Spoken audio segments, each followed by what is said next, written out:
another lesson on the mindset of folks who are incarcerated and those who are supposed to deal with them and or take care of them and or, the prison staff, okay? It's very, very important, this messaging. That's why I'm bringing it to you. That's why I'm harping on that, right? So I keep hitting on that mindset, right? Because it's important that we learn and understand that the mindset of those incarcerated and the mindset of those running the system and our mindset of what prison is today and, that overall as a nation and as a people, it's so important. And especially for you, the youth, who are going to be the main viewers of these educational videos, it helps you understand where we are at. The older folks, who are responsible for the system today, you would be able to help change and direct that in the future, right? So dealing with the mindset is very important.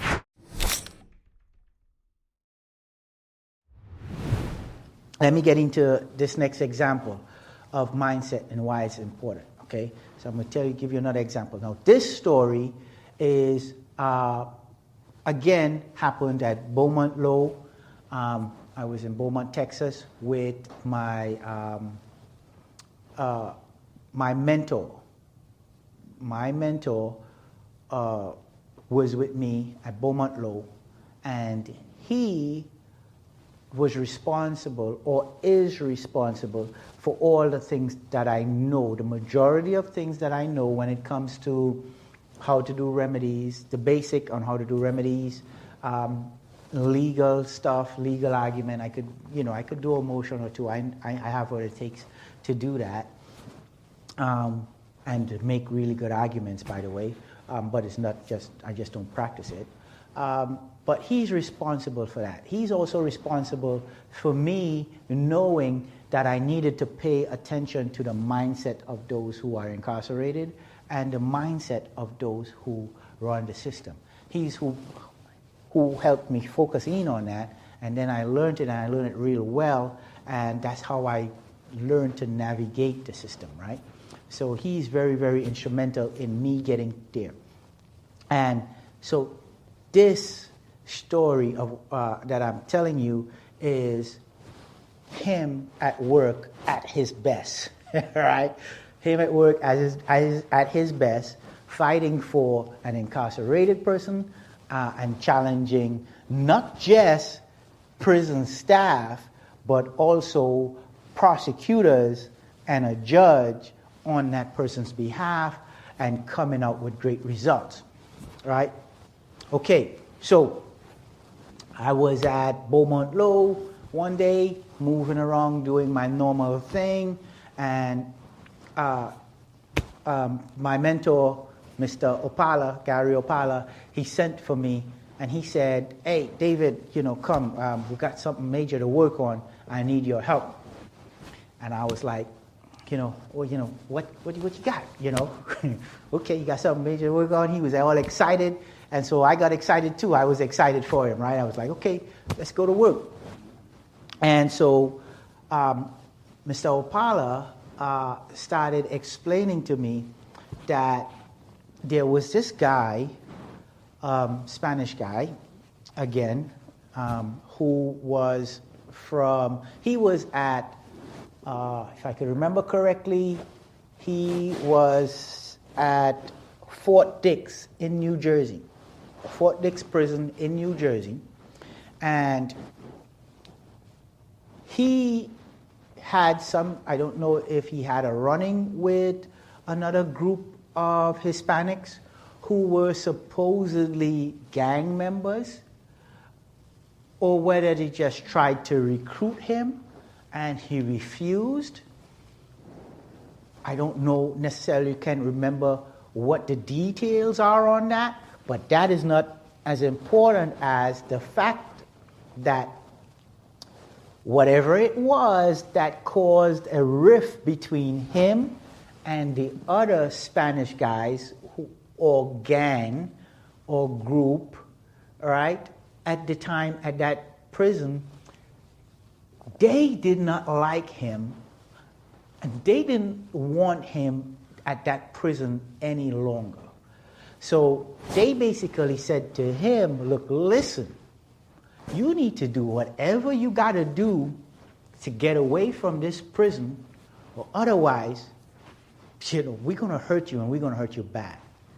As a matter of fact, I think he understood that they would kill him, or, well, let's say murder, right? Because that's what it would be, right? I think that he understand that they would murder him if he didn't get away from that prison. And so this man did what he was supposed to do. He went to the prison staff, his unit team, counselor, unit manager, and staff, and he let them know, look, listen, I am not safe at your facility and or at this facility because a certain sect of folks don't want me here and have made it clear that if I remain here at this facility, I'm most likely to lose my life or walk away seriously injured. And he brought that to staff. And staff brushed it off. Like, oh yeah, we've heard this before. You're going to be okay. Nobody's going to hurt you. We'll protect you. You know, they gave him the real regular nonsense spill, you know, and shooed him away. Good thing with this guy was that when they did that to him, he was smart enough to go back and put his request and the fact that he was in danger in writing on the computers. So he sent them these messaging, and he was also very smart that he started the administrative remedy process. So this guy started doing his BP-8s and filing them, and staff responded to his BP-8s with the same old brush off, like, you're going to be all right, yes, we go where, and we're going to help you out, whatever. And he took it to the 9, he took it to the 10, and he took it to the 11. So what I want you to pay attention here is that to do remedies from the 8 all the way, exhausting them all the way through to the 11, right, means that you have covered a span of about, let me see, boom, that you got about 7 days wait for an 8. That's reasonable. I don't think you should wait any longer. When you file an 8 for a response from staff, you got 20 days from the 9. I think you should respond. You should get a response within 20 days. That's the legal time. He could have gotten it earlier. He could have got it later. But let's give an average of 2. As a matter of fact, they could ask for an extra 20 days if they wanted to take time. So let's give it an average of a month. Let's say with him, this is not the exact numbers, but I'm just giving you an idea, right? Because I'm educating you on that. So let's say the first part took a month to get done, BP-8 and 9, get a response and all that, about an average of a month. And then to send it to the region and get a response from a region. We're going to assume that the region didn't take an extra 30 days because they could take an extra month to respond to something. Let's assume that they didn't do that. Let's assume that they responded to this guy when this situation got to them. Hey, me knowing their mindset would say that their response most likely was, okay, yes, we looked into your situation, the warden, and they say they know about it, they said they're taking care of it, and that's that. It's out of our hands. The warden says he got it, no big deal, right? Why they could give him a response like that is because he filed at the 9 and the 8 and the 9, and so the warden and they knew about it. And even though they were this guy, they told the region, hey, no, we're aware, we'll take care of it, right? But they were this guy. They wasn't taking care of him. They made no attempt to secure him or protect him.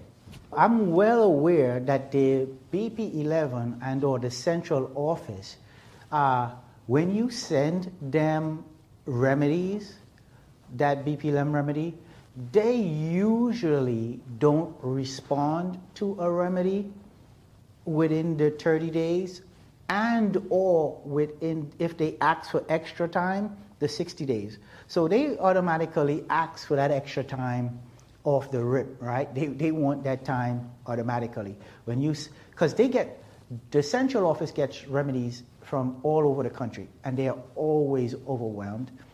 And so they are not responding to the majority of them on time. Unless the remedies that get responded to on time are those that they deem important or has been brought to their attention that we should probably respond to this ASAP, right? You probably get a response from them within 60 days on remedies like that. Other than that, your remedy, I filed remedies or exhausted remedies and gotten responses from the central office on a BP11 2 years later, right? Some within one, most within 2 years later, I've gotten the responses, right? So this guy's BP11 remedy most likely didn't get a response. So we're not going to count that. So let's say the staff, or the reason why I pointed that out is because I was trying to paint a picture that staff had, let's say, we're not counting the central office, 2 months, right? The warden's office, 1 without an extension, and the regional office, 2 without an extension, 3 if you wanted, if we were going to suggest that they took the extension and they responded within 60 days, right? So today, let's use a range. There's a range of 2 to 3 months that staff left this guy in danger within a unit that he made it 100% clear to staff off the record and on the record officially with administrative remedies that his life and or serious injury was possible. And so so he made them aware that he could lose his life or he could seriously be hurt. And staff did nothing, right? When I say they did nothing, telling this guy, acknowledging what he's saying and not doing anything about it is the same as doing nothing, right? What were they supposed to do? Let me give you that. So you need to understand that. In that essence, in that case, the first thing that they are supposed to do is they can't remove the entire team of folks who threatened this guy's life. That is kind of like, that's more difficult and more expensive to try and move all these guys off of the compound, right? So the easier and less expensive thing to do is to take the guy that makes the claim that his life is in danger or he's in a serious threat to be seriously hurt. They're supposed to protect him. How do they do that?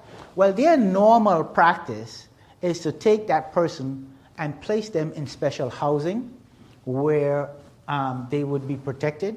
A lot of folks don't like being protected that way because you're taking me out of my comfort zone, having access to family, having access to being able to go exercise, go to the law library, you're taking away regular access and you're isolating them in one of the most horrible places within the prison that they are at.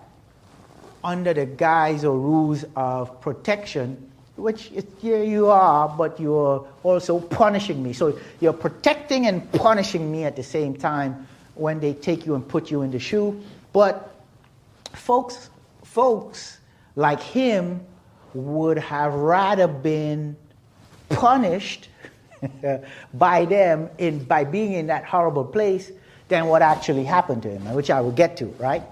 But they didn't, they didn't do that, right? The other thing would be to take him and transfer him, but they would still have to protect him by pulling him out of there immediately and putting him in the special housing unit or the SHU, and then transfer him as soon as possible to another facility somewhere where he would be most likely safe.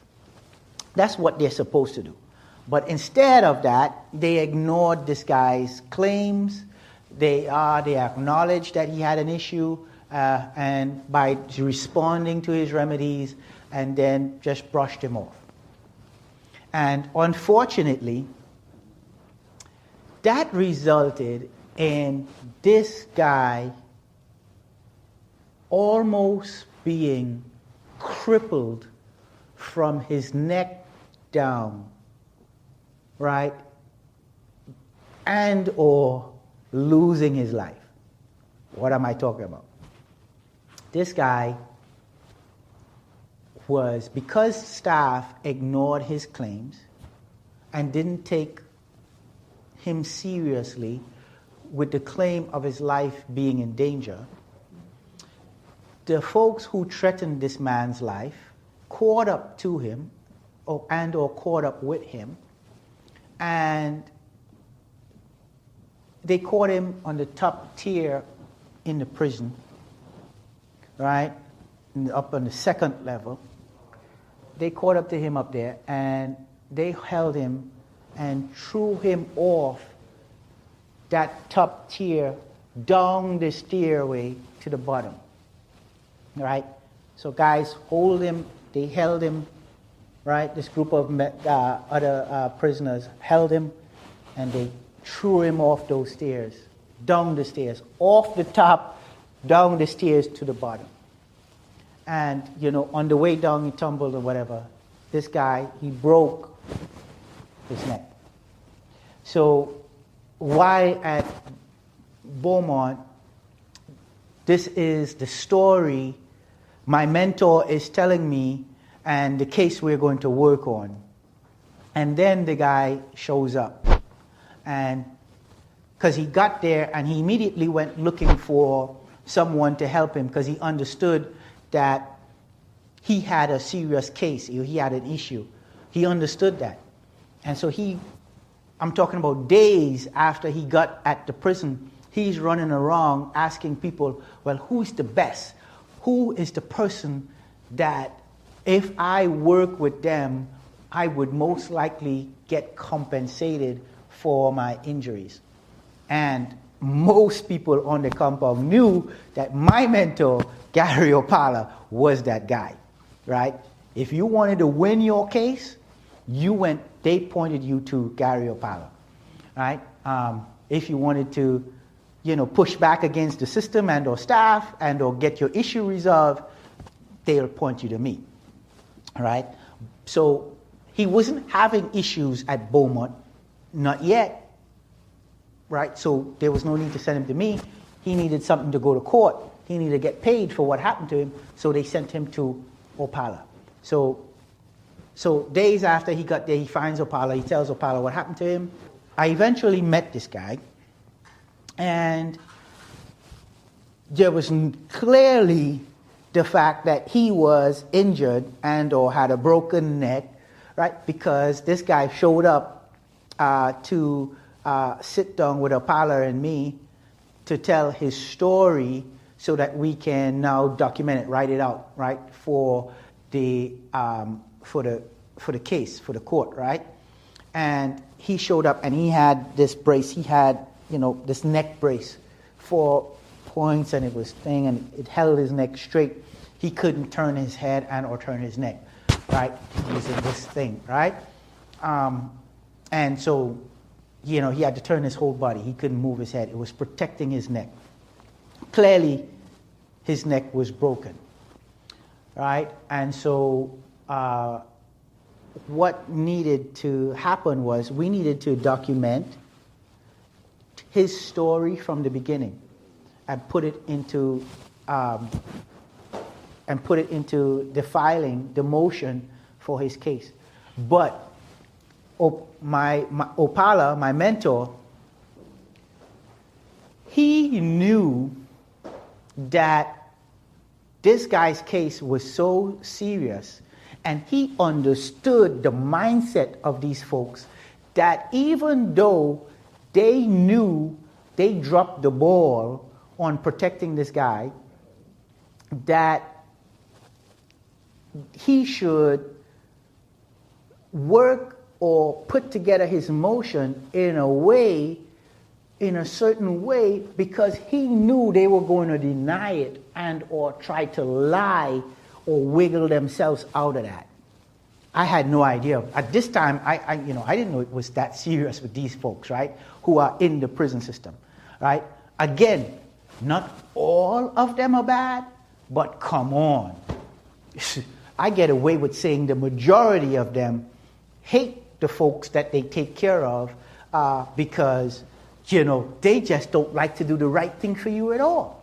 That has been my experience, right? They could have protected this guy, and they didn't. And now, from the get-go, my mentor is preparing this guy's case for court, and he is preparing it in a way that he knows that they're going to deny and going to act like they weren't responsible for this guy's neck being broken, because they could have moved him right away, they could have protected him right away, and they wouldn't have an issue. But they dropped the ball, and now they have an issue, and he knew they were going to try to wiggle out of it. And so he set the case up that way, and he's explaining this to me while we're working, and he's writing out his story and stuff, and I'm reviewing it and making sure it reads and it flows smoothly, and helping him with editing and so on and so forth. And I'm listening to this guy, he's telling me and so on. And I was aware of the remedies being filed. Now, when you prepare a case for court, the judges and or the court system, it says that any action, civil action that you're bringing to the court from prison as a prisoner, you must have exhausted your remedies. Now remember, we were not doing remedies at Beaumont for this guy. This guy had already done his remedies. What my mentor didn't do was put in the motion that he exhausted his remedies. And he deliberately didn't do that, right? He knew that these folks were trying to get out of it, and he had wanted the remedy process to be his ace in the hole. So he deliberately did not put in the motion that this guy filed remedies. And so he told the story to the court and said, well, this guy deserves, how many $1 million in compensation and so on and so forth. And he filed the motion. They sent the motion off and they filed it in court. And so the prosecutor now had to respond, and the prosecutor got with the prison staff and so on and so forth, and they were preparing their response. So they noticed that they looked at the motion that Opala prepared, and they saw that, there's no mention in here about the administrative remedy process, that this guy didn't file any administrative remedies. And they said, I don't know why, but this bulb went off in their head that, okay, he's not mentioning that he filed remedies, so maybe he forgot, okay? Or maybe he doesn't have his copies. Or, I don't know what their thinking was, but they decided that because there was no mention of remedies in this guy's motion to the court, that they were going to take advantage of that. And they decided that they were going to respond by saying that this guy's motion should be dismissed by the court because he didn't file his administrative remedies. And believe you me, if that was true, his case would have been tossed. He would have no argument. Now, there's complete documentation, right? I'm sure there were cameras at the other facility that caught this guy being dragged out of taken to the hospital and so on because of the injury. The staff knew, okay, that his life was threatened. And of course, when he was injured, they knew that, okay, after 2 to 3 months, they knew, okay, we messed up. They knew that this guy was most likely injured by the others, right, who threatened his life, right? They had that information, right? He had the remedies. They knew it, okay, that because he had that response. They knew all of this stuff, right? They knew he was hospitalized, right? He had neck braces on, right? They had access to his medical records. They knew that his neck was broken, right? They knew he was alive and conscious and could talk after he received treatment.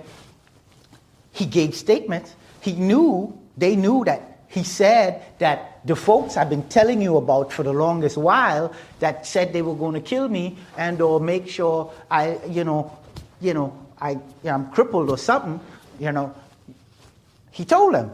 They caught up to me. I've been telling you about this for the longest while. They knew about all of this information, and yet his case would have been tossed out completely by the judge, and they would have gotten away with not compensating this guy, all because he didn't file any remedies. And that is, and of course, that is if they were right.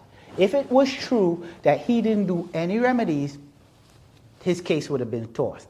And they, sought to take advantage of that because he didn't do remedies, right? They are saying his motion does not mention remedies, so most likely he didn't file any, right?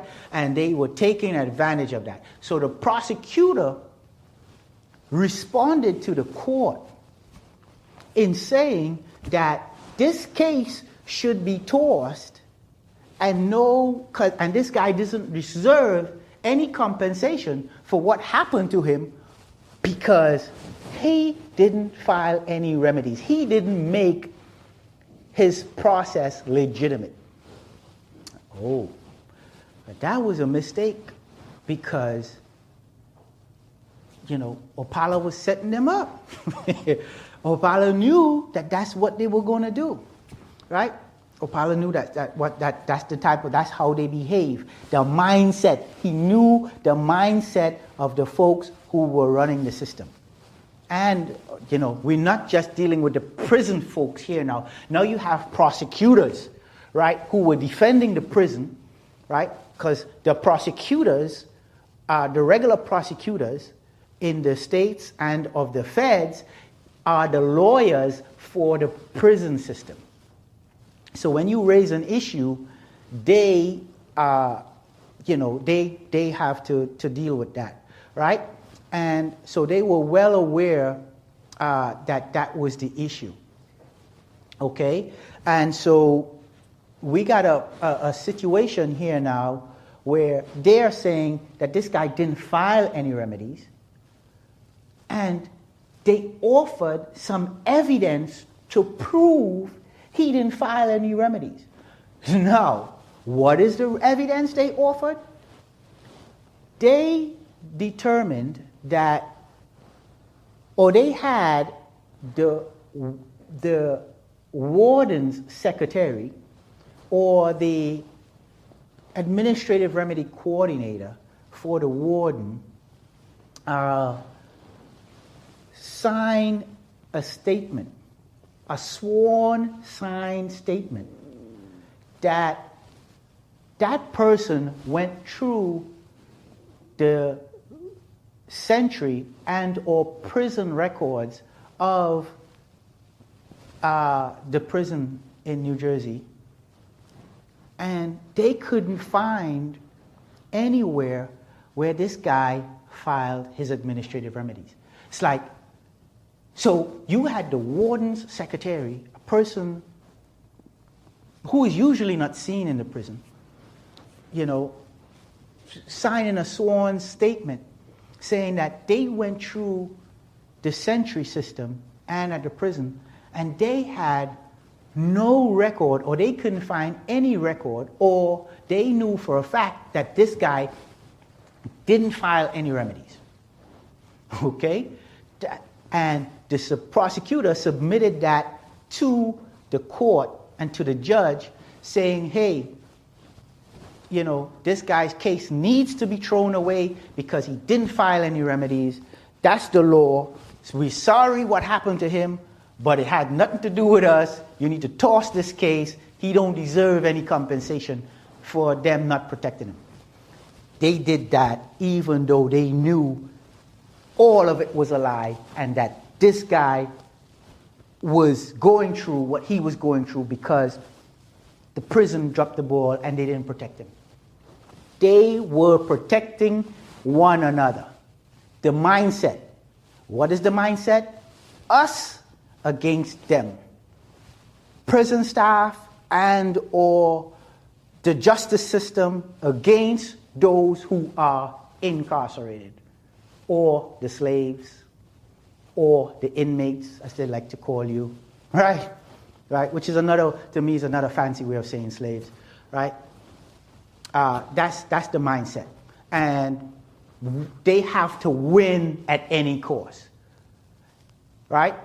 If you, the regular folk, the regular person, you make a mistake, you have to accept the fact that you make a mistake.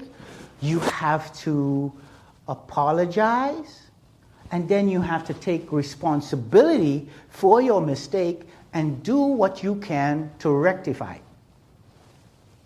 The justice system, folks, and or the prison system, or those working in that space, the mentality is, if we mess up, we're not going to do all of that. We're just going to do our best to get out of it and not compensate or do anything to help anybody, because we probably didn't mean to, or they don't deserve it because they are slaves and or inmates. Right? And it's a sad thing, but that is the mentality. Right? And so they tried to get out of it, again, based on that, saying this guy didn't file any. But my mentor, he was ready. The dude whose neck was broken, again, the dude was a very intelligent dude. I don't know much about his life other than what the bad thing that happened to him. I was a part of it. His, preparing his stuff for the courts. So that I know. But this dude, he was an intelligent dude because he filed his remedies and he kept copies. He had copies of everything. The emails and the administrative remedies. And the prosecutors and the prison staff took a gamble or took a chance, to request his case be thrown out, thinking that he didn't have any, and that he couldn't prove that, he filed remedies, and that's why it wasn't mentioned in the motion. But that was my mentor's trick. He got them. They walked right into his trap. And when they did that, and they walked into his trap, and come out there saying, well, this guy didn't file any remedies, and on top of that, they perjured to the court, right? They came into the court, the prosecutor and the prison staff created a document under signed sworn penalty of perjury that this guy didn't do any remedies and that they checked their record and it didn't exist, and so his case should be thrown out. Hey, nope, walked right into the trick bag. My mentor now is filing a motion in response to that lie, saying, hey, look, prosecutor and the prison staff are perjuring to the court. So after they fell into my mentor's trap and filed on the record that perjured lie, which are perjury lies, the same thing, right? But they filed that perjured document on the record. My mentor immediately sprung into action. He was like, he's like, David, you need to come and see this. Look at what they did, right? And he was showing me that the response motion that they lied, on the record, saying that this guy didn't file any remedies. But again, like I said before, he did. He filed all his remedies, and he had copies of these remedies, which my mentor had and seen. He just chose not to put it in the motion initially, which is what you're supposed to do. You're supposed to let the court know that you filed remedies. But he chose not to do that. And the prosecutors and the prison decided to take advantage of that and call for his case to be dismissed. The problem is that they knew that the guy had remedies. They knew he filed remedies. They should have admitted that he had filed remedies, whether it was in his motion or not. They should have admitted that he filed remedies and go ahead and argue the case on the merits. But because they didn't do that and they chose to lie, they gave my mentor a chance now to come back with a response motion exposing their dirty habits and dirty tricks and dirty lies, okay? On the record, and asking, and he in turn asked for the judge to penalize the prosecutor and the warden's assistant, administrative remedy coordinator, who perjured on record saying that there was no record of this guy filing remedies. He asked the court to punish them. Did the judge do that? Absolutely not. The judge would not do such a thing to his people. They all work together, in a body. It's about them versus those who are incarcerated. And they were working together for the benefit of the system, not the person who the system failed. And, the judge did not do what my mentor wanted and punish them for that. But what happened is, because you now have on record clearly the prosecutor and the warden's assistant on record, literally trying to cover up evidence, because now that's clear. They have no choice. The judge had no choice but to go ahead and give this guy the win that he needed. So the judge determined, based on that motion, which my mentor now filed, with actual copies of the remedies that he filed all the way through the 11 that he kept, he put it in this new motion and sent it, showing that these folks are lying and that they were being devious. And the judge, even though he didn't want to punish them for it, he had no choice but to go ahead and give this guy the win. And so this guy was awarded, his lawsuit, by which I believe he got some. I believe he got some millions. I'm not 100% sure how many millions he got, but I know he got paid. I know he got paid because they broke his neck, and it was the prison's fault. And these folks tried to cover it up, right? But to wrap this up, right? giving you, all of this was done to give you the mindset. The mindset of those, of the majority of those who work in the system. There's a lot of them who are going to tell you, oh, it's not me, I'm not like that, not all of us are bad. That is true. But my comeback to that is always, the majority of them is doing something wrong.